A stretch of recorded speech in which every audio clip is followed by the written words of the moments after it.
Good morning student. आज हम लोग यहाँ पर अपना सेशन चैप्टर का vapour pressure of pure liquids ये आपके नेक्स्ट टॉपिक है।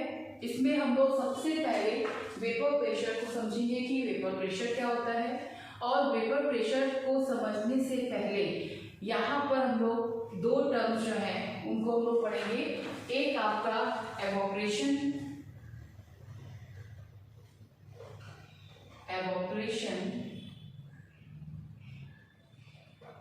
और सेकंड आपका है कंडेंसेशन।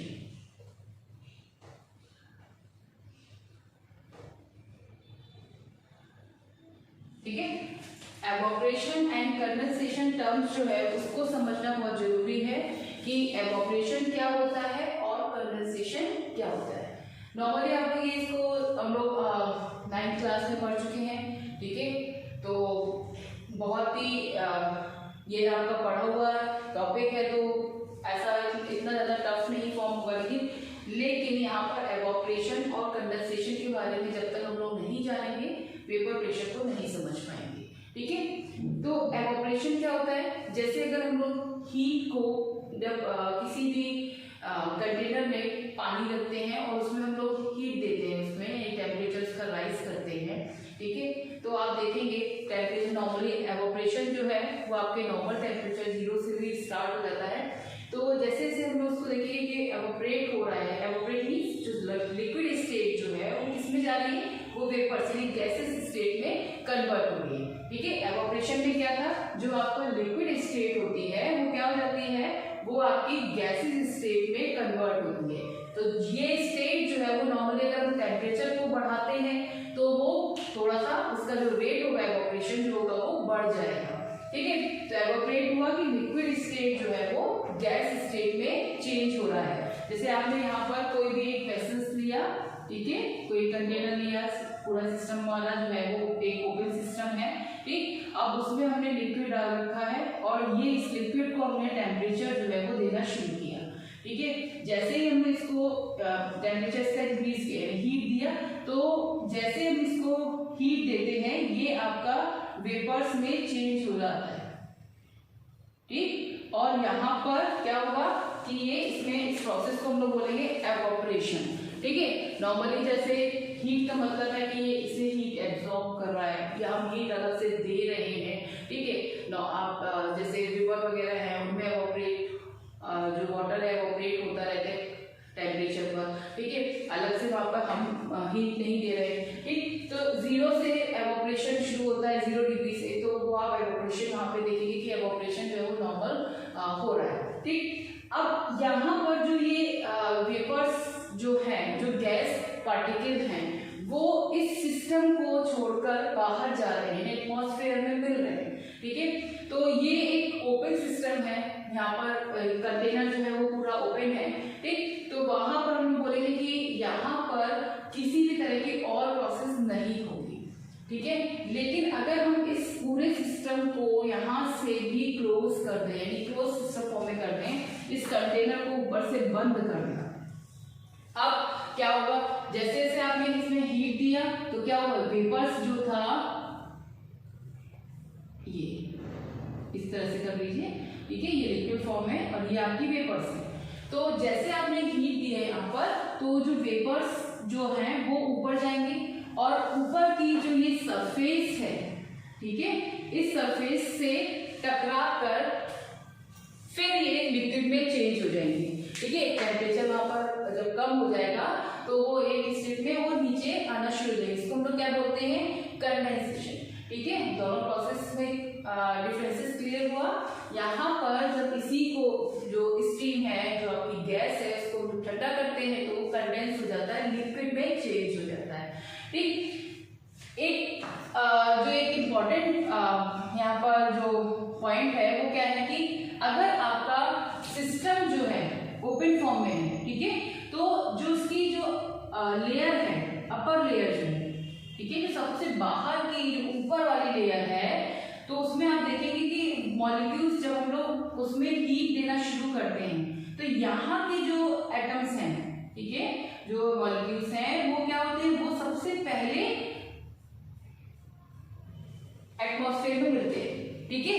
उसका रीजन क्या है, क्योंकि वहां पर उन पर जो फोर्स है वो बहुत ज्यादा स्ट्रांगली नहीं होता है, ठीक है। क्यों, क्योंकि उनके बीच में जो उन पर जो फोर्स लग रहा है, अट्रैक्शन फोर्स जो लग रहा है वो चारों तरफ से लग रहा है, जिससे क्या हो रहा है, वो यहाँ पर पूरी तरह से नीचे जो है वो फोर्स से बंधे हुए हैं और वो ऊपर उन्हें जाने में टाइम, उनको जो बॉन्ड है उनके पहले लूज होंगे, उसके बाद वो आगे जाएंगे, ठीक है। तो यहाँ पर ये जो लेयर, इसके अपर लेयर पे जो इलेक्ट्रॉन वो है आपके एटम्स है, वो क्या है, वो तुरंत आपके बाहर निकल जाएंगे, क्योंकि उन पर यहाँ पर देखिए ऊपर की साइड से किसी भी तरह का फोर्स नहीं लग रहा है, ठीक। तो वो क्या हो जाएंगे, वो तुरंत वेपर्स में चेंज हो जाएंगे, यानी कि गैस में चेंज हो जाएंगे, ठीक है।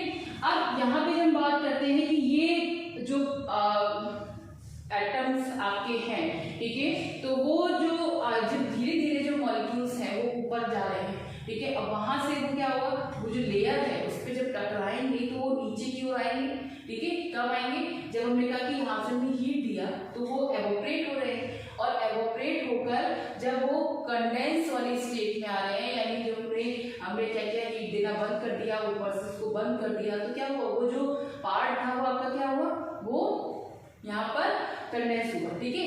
अब देखिए एवोपरेट हो रहा है, धीरे धीरे एवोपरेट हो रहा है, कंडेंस हो रहा है। एवोपरेशन की बात अगर हम लोग करते हैं तो जो लिक्विड स्टेट में अगर आपकी बॉटल्स वगैरह में भी पानी रखा होता है तो वो धीरे धीरे एवोपरेट होता है, ठीक है। जरूरी नहीं है कि हम उसको बहुत ज्यादा हीट दें, ठीक है। अगर हम टेम्परेचर दे रहे हैं, बढ़ा रहे हैं, तो एवोपरेशन रेट जो होगा वो बढ़ता जाएगा, ठीक है। तो यहाँ पर भी यही होगा। तो जब ऐसी स्टेट जिसमें आपके लिक्विड जो होंगे, लिक्विड जो आपका है वो गैसेस स्टेट में कन्वर्ट हो रहा है, गैस जो है वो लिक्विड स्टेट में, यानी कि दोनों इक्विलिब्रियम वहां पर स्टेबल हो जाएगा, मॉलिक्यूल्स जो होंगे वो दोनों पोजीशन में वहां पे इक्वल फॉर्म में हो जाएंगे, इक्विलिब्रियम स्टेट आ जाएगी। तो वही आपके वहां पर वेपर, जो उसपे जो वेपर्स होते हैं, यानी कि जो आपके ये लिक्विड है और इसमें जो ये खाली जगह है जहाँ पे जो गैसेस पार्ट है, क्योंकि ये क्लोज है ऊपर से, देखिए ओपन जो कंटेनर होगा उसमें वेपर प्रेशर नहीं होगा, ठीक है। वेपर प्रेशर किसी तरह का नहीं लगेगा, क्योंकि प्रेशर कौन सा लग रहा है, ये जो वेपर्स हैं इन्हीं का प्रेशर लग रहा है, ठीक है। तो इस प्रेशर को ही हम लोग बोलते हैं वेपर प्रेशर, ठीक। तो वेपर प्रेशर की डेफिनेशन को देखेंगे और उसको और अच्छे से क्लियर करेंगे। देखिए the pressure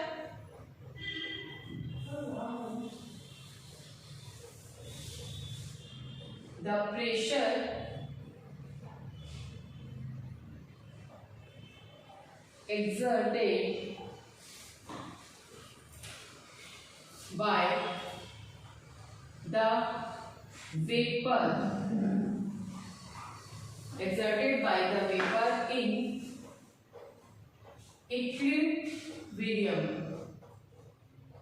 equilibrium with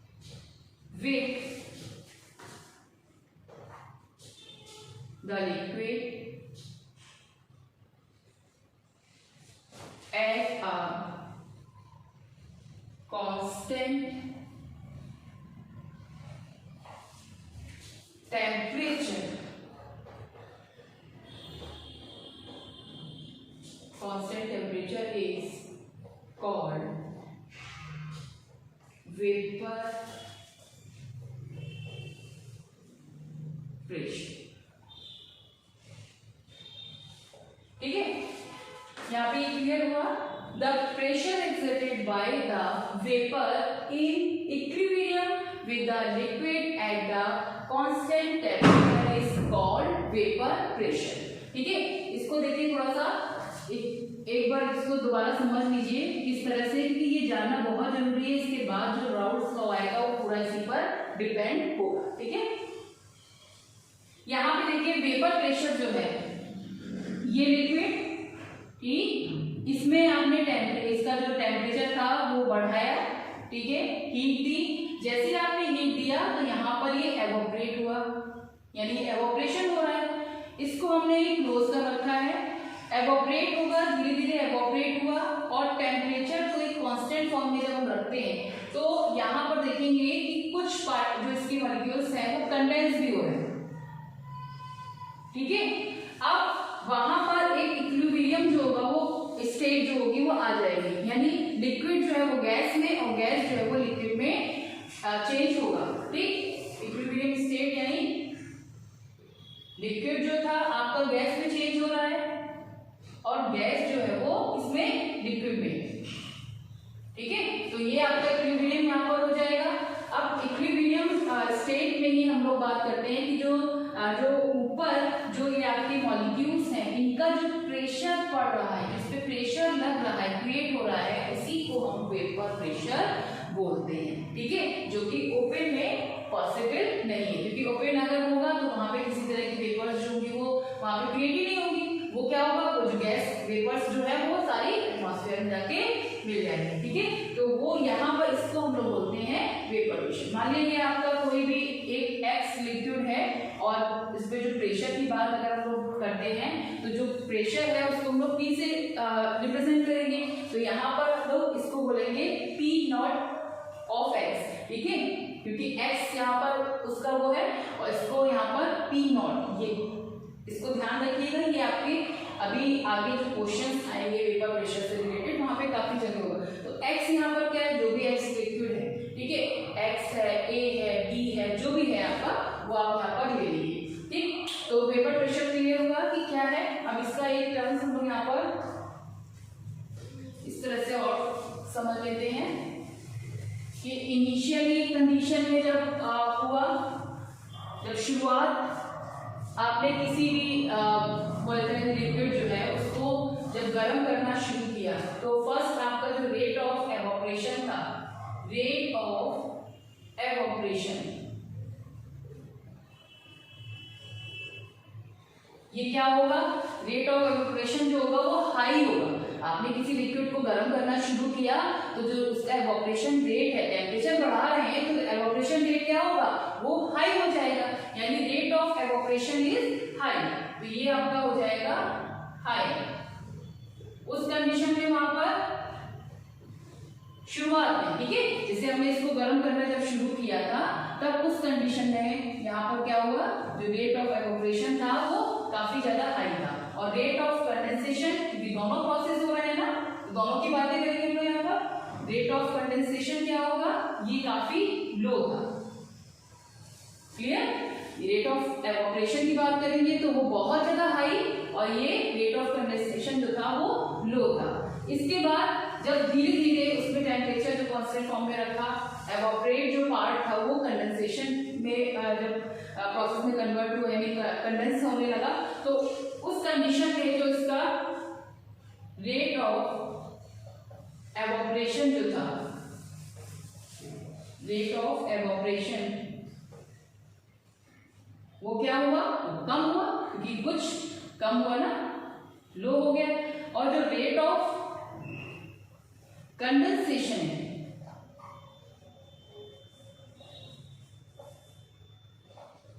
condensation ये कैसा हो गया, ये हाई हो गया। ठीक है, बात क्लियर हो गई ना। पे देखिए शुरुआत में जब हमने इसको टेम्परेचर दिया लिक्विड को तो वो हाई होना शुरू हुआ। ठीक है, उस समय कंडेंसेशन जो था वो क्या था, वो लो था। फिर उसके बाद एक कंडीशन आई जिसमें वो एवोपरेशन जो था वो लो हो गया, टेम्परेचर के कांस्टेंट फॉर्म रख रहे हैं और जो कंडेंसेशन था वो हाई फॉर्म में हो गया। अब देखिए ये दोनों चीजें तो हो गई। उसके बाद हम लोग बात करेंगे कि जो रेट ऑफ एवोपरेशन, सबसे लास्ट वाली कंडीशन हमारी क्या है, रेट ऑफ एवोपरेशन जो था वो रेट ऑफ कंडेंसेशन के इक्वल हो गया। दोनों ही चीजें इक्वल हो गई। जब ये दोनों पार्ट इक्वल हो गए तो उसमें हम लोग बोलेंगे कि वो हमारा इक्विलिब्रियम वहां पर क्रिएट हो, यानी उस स्टेट को ही हम लोग बोलेंगे कि वो इक्विलिब्रियम स्टेट है, रेट ऑफ कंडेंसेशन,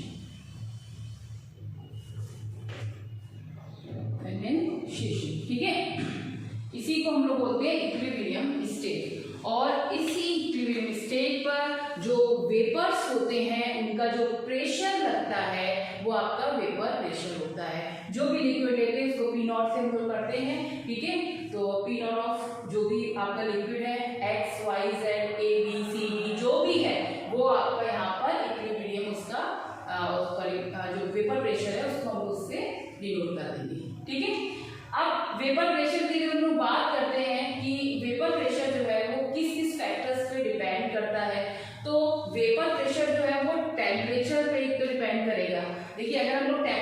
बढ़ाएंगे, आप नॉर्मली अगर हम बात करते हैं कि लिक्विड जितना एवोपरेट हो रहा है, ठीक है, तो वहां पर अगर एवोपरेट हो रहा है तभी तो वो कंडेंस फॉर्म यानी वेपर प्रेशर वहां पे ज्यादा होगा, ठीक है। तो यहाँ पर अगर हम बात करेंगे तो जैसे जैसे टेम्परेचर हाई हो जाएगा, टेम्परेचर हाई होगा, वेपर प्रेशर अपने आप हाई होगा, क्योंकि एवोपरेशन तेजी से होगा, ठीक है। तो आपका यहाँ पर हम बोल सकते हैं कि जो फैक्टर्स की बात करेंगे तो फैक्टर में आपका टेम्परेचर है,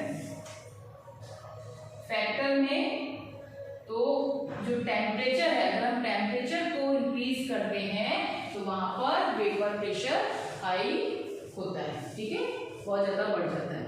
और अगर लिक्विड की नेचर जो है उस पर भी डिपेंड करता है कि वो लिक्विड कैसा है। जैसे इसमें आप एक ग्राफ टेम्परेचर में हम लोग देख सकते हैं, उसमें लिक्विड्स भी आ जाएंगे सारे। अगर हम वेपर प्रेशर और टेम्परेचर के बीच में ग्राफ बनाते हैं,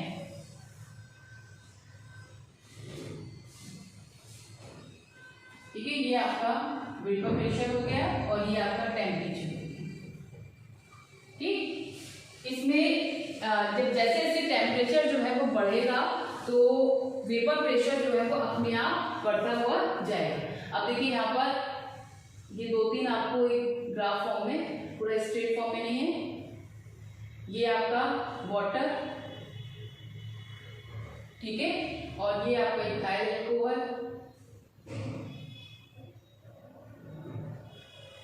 ठीक है, और ये आपका एसीटोन, एसीटोन ले लिया आपका। अब यहाँ पर हम देखेंगे कि वाटर जो है इसका बहुत कम है, इथाइल अल्कोहल जो है उसका बहुत ज्यादा है वाटर के कंपेयर में, ठीक है, और फिर एसीटोन। तो मेन इसमें रीजन क्या है, यहाँ पे देखिए फोर्स ऑफ अट्रैक्शन जो है यहाँ पे वाटर के मॉलिक्यूल्स में बहुत ज्यादा लगेगा, ठीक है, यानी इसमें हमारा फोर्स ऑफ अट्रैक्शन जो है वो बहुत लगेगा, मैक्सिमम लगेगा फोर्स ऑफ अट्रैक्शन, मैक्सिमम किसके कंपैरिजन में इसके कंपैरिजन में, ठीक है। अब जब फोर्स ऑफ अट्रैक्शन ज्यादा लगेगा, जैसा कि आपको पहले भी बताया कि अगर मॉलिक्यूल्स में चारों तरफ से अगर ये किसी से बंधे हुए हैं, कहने का मतलब है कि फोर्स बहुत ज्यादा चारों तरफ से कोई पकड़े हुए, तो इसको अपनी सरफेस यानी अपनी जगह से हटने में इसको बहुत ज्यादा मेहनत करनी है, ठीक है। तो वहां पर ये उस जो ऊपर वाला मॉलिक्यूल है उसके कंपेयर में ये जल्दी नहीं जाएगा, ठीक। तो यहाँ पर भी ये अगर वाटर में मॉलिक्यूल हाइड्रोजन जो बॉन्ड है वहां पर क्या है, वो बहुत ज्यादा अट्रैक्शन फोर्स है किसके कंपेयर में, अल्कोहल के में, ठीक है। तो वहां पर भी क्या है, जैसे फिलहाल तो आपका ये टेम्परेचर के बेस पर है, टेम्परेचर और वेपर प्रेशर, जैसे जैसे टेम्परेचर बढ़ाते जाएंगे तो आपका जो वो वेपर प्रेशर है वो पूरा बढ़ता जाएगा, ठीक है। लेकिन अगर हम वाटर और उसमें एथाइल अल्कोहल की बात करें तो जो वाटर होता है उसमें फोर्स ऑफ अट्रैक्शन बहुत ज्यादा लगता है, ठीक है, जिससे क्या होता है, जो उसके जो बॉन्ड होते हैं वो बहुत स्ट्रॉन्ग फॉर्म में होते हैं और जो वेपर प्रेशर होता है वो कैसा होता है, वो काफी कम हो जाता है, ठीक है, किसके कंपेयर में, एथाइल अल्कोहल के कंपेयर में, ठीक। तो वहां हमें ये देखना है किस तरह से क्वेश्चन पूछे जाते हैं, आपको कई सारे लिक्विड फॉर्म में दे देंगे और पूछेंगे कि किसमें वेपर प्रेशर ज्यादा है, ठीक है। तो वहां पे बॉन्डिंग आपको देखनी पड़ेगी, किसमें बॉन्ड ज्यादा बन रहे हैं, ठीक। तो वहां पर उसके अकॉर्डिंग हम लोग फिर यहाँ पे लिखेंगे। तो एक तो फर्स्ट आपका लिक्विड के नेचर पर डिपेंड करता है कि किस तरह का लिक्विड है, टेम्परेचर पर डिपेंड करता है वेपर प्रेशर, टेम्परेचर बढ़ा रहे हैं घटा रहे हैं, टेम्परेचर अगर बढ़ाएंगे तो वेपर प्रेशर अपने आप बढ़ जाएगा, ठीक। दूसरे इसका अगर हम लोग बात करें कि इसकी क्या, इसके जो वेसल्स यानी इसकी जो कंटेनर है उसके क्या, उस पर डिपेंड करता है, ठीक है। तो यहाँ पे बस उसका क्लोज फॉर्म होना चाहिए, अगर ओपन है तो वहां पर वेपर प्रेशर जो होगा वो नहीं होगा, और क्लोज फॉर्म में है तो वहां पर हम लोग कहेंगे कि वो वेपर प्रेशर जो है वो क्रिएट हो रहा है, क्योंकि क्लोज अगर है तभी वहां पे कंडेंसेशन जो प्रोसेस है वो होगा। एवोपरेशन और कंडेंसेशन दोनों ही प्रोसेस जब इक्विलिब्रियम स्टेट पे आते हैं तो वहां पर उनकी वेपर्स का प्रेशर क्रिएट होता है, उसी को हम लोग वेपर प्रेशर कहते हैं, ठीक है। तो ये आपने यहाँ पर आज वेपर प्रेशर को क्लियर किया है, जो कि जनरल फॉर्म में आपका एक टर्म्स था, जो बहुत सारी चीजें इसमें आपने पहले भी पढ़ चुके हैं, ठीक है। इसके बाद हमारा राउल्ट्स लॉ आएगा जो कि पूरा इसी पर डिपेंड है, ठीक। तो ये आपका आपको पढ़ना बहुत इंपॉर्टेंट था। जब ये टर्म नहीं पढ़ेंगे तब तक अगला टर्म जो है वो नहीं। तो इसको अच्छे से एक बार देखिएगा और कहीं भी कोई दिक्कत हो तो उसको बताइएगा। Okay, thank you.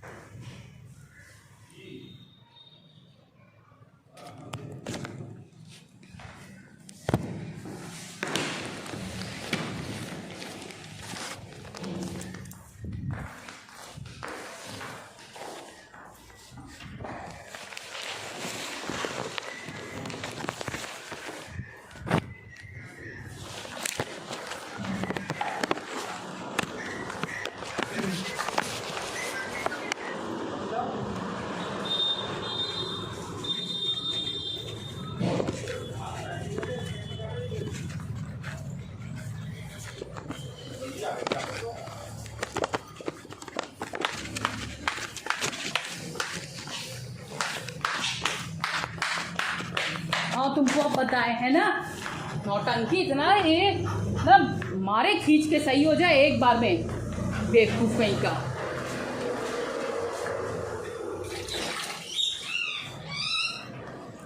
जब देखो अपना भौंबा चालू करता रहता है बेवकूफ। वीडियो बना रहा हूँ, रोकना पड़ा यार हमें।